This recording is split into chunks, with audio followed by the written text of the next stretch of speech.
এই মুহূর্তে রয়েছে বরানগর থানার একেবারে বাইরে। ইতিমধ্যে কিন্তু বিজেপির তরফ থেকে বিক্ষোভ দেখানো হচ্ছে, কারণ আজকে আপনারা জানেন প্রধানমন্ত্রী নরেন্দ্র মোদী তিনি এসেছিলেন ব্রিগেডে জনসভা পরিবর্তন সংকল্প যাত্রা।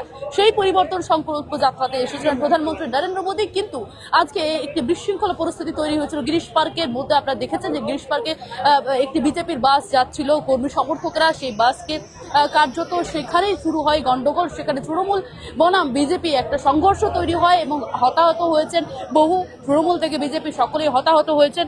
এমনকি অভিযোগ করছেন শশী পাজা রাজ্যের মন্ত্রী, তিনি অভিযোগ করছেন বিজেপি কর্মীরা তাদের উপর আগে চড়া হয়েছিল। এদিকে বিজেপি কর্মী সমর্থকরা তারা বলছেন তাদের উপর চড়া হয়েছিল তৃণমূলের লোকজনেরা এবং ইট থেকে পাথর পাটকেল সব ছোড়া হয়। ইতিমধ্যে কিন্তু দেখতে পাচ্ছেন আপনারা যে বিজেপি কর্মী সমর্থকরা তারা কিন্তু ইতিমধ্যে বিক্ষোভ দেখাচ্ছেন ঠিক বরানগর থানার বাইরে। আমি দেখানোর চেষ্টা করবো। ইতিমধ্যে দেখতে পাচ্ছেন রয়েছেন সজল ঘোষের নেতৃত্বে বিক্ষোভ দেখানো হচ্ছে। এই মুহূর্তে দেখানোর চেষ্টা করছি, আমি কথা বলার চেষ্টা করব।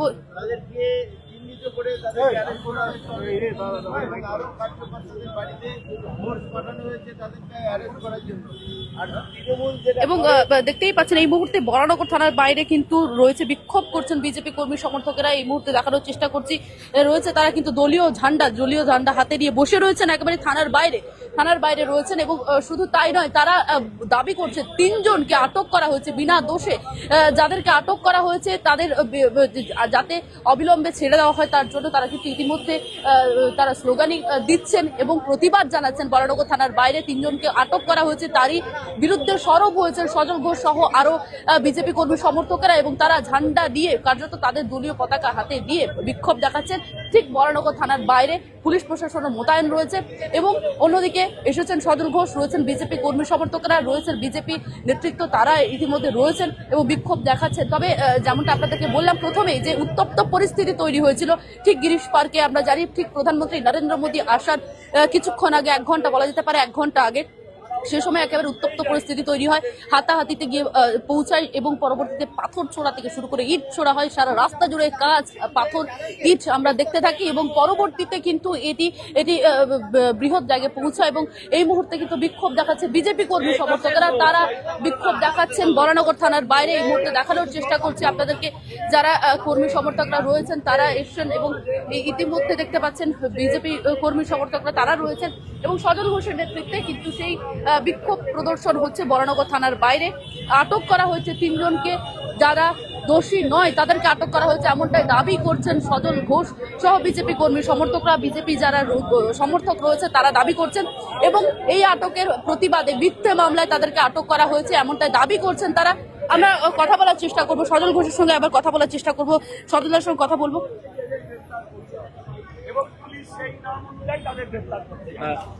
পুলিশ সেই নাম অনুযায়ী গ্রেপ্তার করতে যাচ্ছে।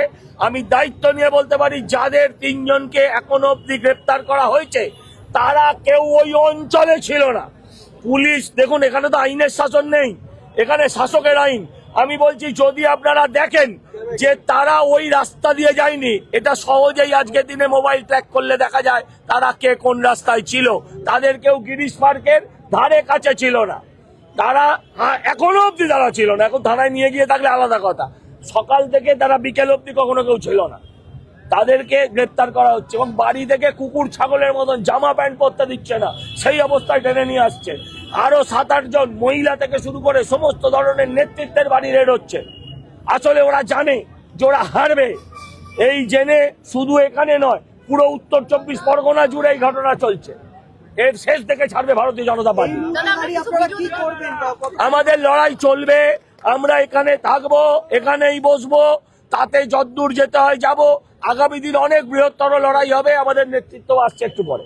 দাদা, আমরা দেখলাম যে একটা ভিডিওতে দেখা যাচ্ছে পুলিশ নীরব দর্শকের মতো, তাদের নীরব দর্শক রয়েছে এবং বাস থেকে নামানো হচ্ছে, মারধর সব দেখেছেন তো আপনারা, শুধু পুলিশ এটা দেখতে পাইনি। পুলিশ নীরব দর্শক না, কেলানে দর্শক বলতে পারে। সহজ বাংলায় পুলিশও মেরেছে।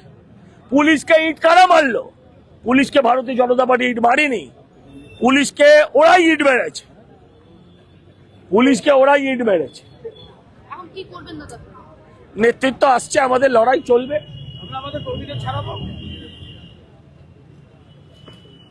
সরাসরি শোনালাম আপনাদের কি বলছেন বিজেপি নেতৃত্ব থেকে শুরু করে সজল ঘোষ। তারা দাবি করছেন একেবারে যতক্ষণ না পর্যন্ত তাদের কর্মী সমর্থকদের যাদেরকে বিনা দোষে আটক করা হয়েছে এমনটা দাবি করছেন, তারা ছড়া না হওয়া পর্যন্ত তারা কিন্তু এখানেই থাকবেন বরানগরে, এবং তাদের নেতৃত্ব আসছেন, নেতৃত্ব না আসা পর্যন্ত তারা এখানেই থাকবেন এবং বৃহত্তর আন্দোলন করবেন। এবং সেক্ষেত্রে দাঁড়িয়ে চলছে প্রতিবাদ, একেবারে বরানগর থানার বাইরে চলছে প্রতিবাদ বিক্ষোভ, বিজেপির বিক্ষোভ চলছে দফায় দফায়। আমরা সকাল থেকে যে উত্তেজনা পরিস্থিতি তৈরি হয়েছিল আমি দেখানোর চেষ্টা করবো আরো একবার আপনাদেরকে।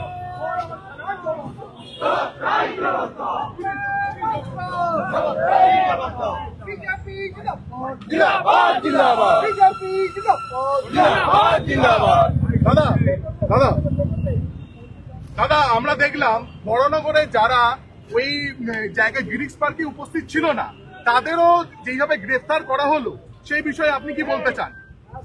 দেখুন, বরানগরে যে কার্যকর্তাদের অ্যারেস্ট করা হয়েছে তারা কিন্তু গিরিশ পার্কের কোনো ঘটনাতে যুক্ত ছিল না। তারা ওই রাস্তাতে যায়নি, যেটা একটু আগেই কথা হচ্ছিল যে তাদের মোবাইল ট্র্যাক করলেই তো পাওয়া যাবে যে তারা সারাদিনই কোথায় ছিল। তো তাদেরকে যখন সেই জায়গায় পাওয়া যায়নি তারপরেও অ্যারেস্ট করা হয়েছে। এটা তো পুলিশ দলদাস হিসেবে কাজ করছে, পুলিশ টিএমসির ক্যাডার হিসেবে কাজ করছে এবং যাদেরকে তাদের শত্রু মনে করছে, টিএমসির শত্রু মনে করছে, তাদেরকেই তারা অ্যারেস্ট করাচ্ছে। কারণ তারা কার্যকর্তা হিসেবে, ভারতীয় জনতা পার্টির কার্যকর্তা হিসেবে লড়াই করছে ময়দানে নেমে, তো তাদেরকে অ্যারেস্ট করানো হচ্ছে। এটাই চলছে তৃণমূলের চক্রান্ত।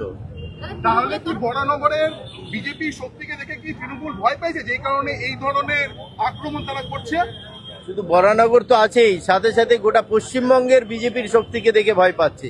দেখুন যে পরিস্থিতি হয়েছে আজকে ব্রিগেড সভায়, ঐতিহাসিক ব্রিগেড সভা, মাননীয় প্রধানমন্ত্রী যে এসেছিলেন, সমস্ত ব্রিগেডকে ছাপিয়ে গেছে আজকের সভা।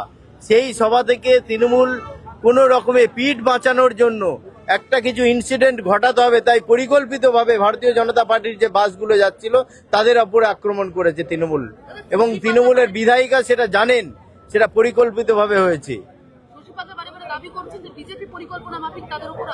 আরে এটা মানুষ এতটা পাগল নয়। উনি যেটা বলবেন যে বিজেপির কার্যকর্তারা মোদিজিকে দেখতে যাচ্ছেন, ওনাকে তো দেখতে যায়নি। ওনাকে দেখতে গেলে না এই বিষয়টা হতো, কিন্তু ওনাকে তো দেখতে যায়নি। বিজেপির কার্যকর্তারা মোদিজিকে দেখতে যাচ্ছেন, ওনার বাড়িতে আক্রমণের কোনো জায়গা নেই, কিন্তু বিজেপির কার্যকর্তাদেরকে আক্রমণ করেছে তৃণমূল। ওই বিধায়িকার ছত্রছায়ায় যারা আছে তারাই, শশীবাজার ছত্রছায়ায় যারা আছে তারাই আক্রমণ করেছে ভারতীয় জনতা পার্টির কার্যকর্তাদের। উনি এখন পিঠ বাঁচাচ্ছেন নিজের, তাই বিজেপির উপরে দোষারোপ করছেন। এই মুহূর্তে দেখলেন আপনারা কি বলছেন, যারা বিজেপি কর্মী সমর্থকরা রয়েছেন তারা দাবি করছেন একেবারে যে ঘটনাটি পরিকল্পনা মাফিক ঘটানো হয়েছে তাদের, এবং বিজেপির যে বরানগর থেকে শুরু করে রাজ্য জুড়ে তাদের যে শক্তি প্রদর্শন করছে, তারা তাদের যে জনপ্রিয়তা রয়েছে বা তাদেরকে মানুষের গ্রহণযোগ্যতা তাদের রয়েছে, তারই প্রতিবাদে এই তা তৃণমূল পরিকল্পনা মাফিক করেছে এবং সেটা এমনটাই কিন্তু দাবি করছেন। ইতিমধ্যে কিন্তু যেখানে রয়েছে আমি বরানগর থানার বাইরে, সেখানে কিন্তু যত রাত বাড়ছে তত কিন্তু কর্মী সমর্থকদের একটা ভিড় বাড়ছে। তারা তাদের দেখতে পাচ্ছেন, এই মুহূর্তে দেখানোর চেষ্টা করছে আমার চিত্র সাংবাদিক, এবং সেই জায়গায় দাঁড়িয়ে ভিড় বাড়ছে। এবং শুধু তাই নয়, যেমন একদিকে জমায়েত হচ্ছে এবং তারা আরো দাবি করছেন যে সে জায়গায় দাঁড়িয়ে যতক্ষণ না পর্যন্ত তাদের যাদের 3 জনকে আটক করা হয়েছে সেই 3 জনকে ছাড়া না হচ্ছে, তারা কিন্তু এই জায়গাতে থাকবেন এবং উচ্চ নেতৃত্ব আসছেন। পরবর্তীতে তারা সিদ্ধান্ত নেবেন তারা কোন পথে এগোবেন। ক্যামেরায় শুভদীপের সঙ্গে শোভনের রিপোর্ট, বাংলাহান, কলকাতা। ভালো ভালো খবর দেখতে সাবস্ক্রাইব করুন বাংলা হান্টের ইউটিউব চ্যানেল। বাংলা হান্টের আরও খবর দেখতে নজর রাখুন। বাংলা খবর মানেই বাংলা হান্ট।